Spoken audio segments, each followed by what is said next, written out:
Assalamualaikum warahmatullahi wabarakatuh. Perkenalkan, nama saya Farkan Fadil Falevi, NIM 2305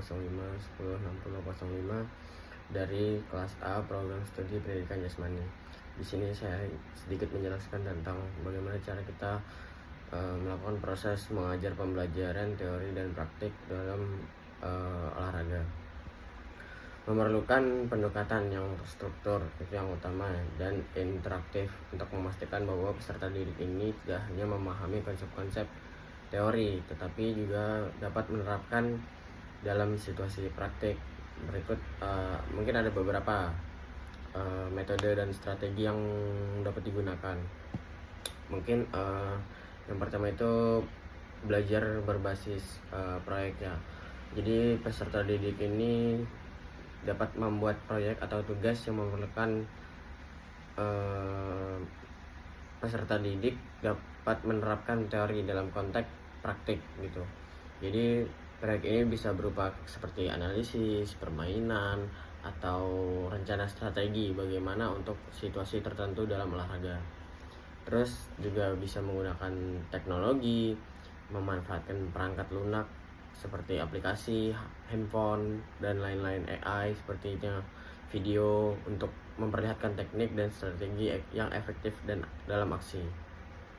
Terus ada juga dengan seperti diskusi kelompok atau debat, mengadakan diskusi kelompok untuk membahas berbagai strategi dan taktik dalam olahraga.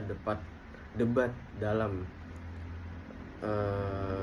mengeksplorasi berbagai perspektif dan memahami alasan dibalik keputusan strategi itu. Jadi kita bisa mempunyai argumen satu sama lain seperti itu. Terus seperti pembelajaran observasional, seperti mengajak peserta didik untuk mengamati pertandingan atau latihan di suatu tempat, bagaimana kita dapat menghubungkan apa yang diamati dengan teori yang telah dipelajari. Terus ada juga pembelajaran kolaboratif, jadi mendorong kerjasama dan kolaborasi antara peserta didik untuk memecahkan masalah atau merancang strategi. Terus ada juga seperti pengajaran berbasis masalah, jadi menyajikan masalah nyata atau hipotesis yang relevan dengan olahraga dan meminta peserta didik untuk mencari solusi gitu, seperti itu. Terus ada umpan balik spesifik dan konstruktif.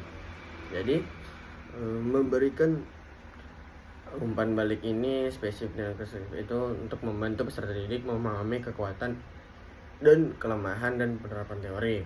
Umpan balik ini harus membangun dan memberikan arahan untuk pengembangan lebih lanjut. Jadi harus ada umpan balik antara peserta didik dan guru. Dengan menggunakan kombinasi tadi, mungkin ini sangat terstruktur ya untuk menciptakan pengalaman belajar yang kaya dan dalam. Dimana peserta didik ini juga pasti nggak hanya memahami teori, tetapi juga dapat menerapkannya secara efektif dan praktik. Mungkin itu saja yang bisa saya sampaikan. Saya akhiri. Assalamualaikum warahmatullahi wabarakatuh.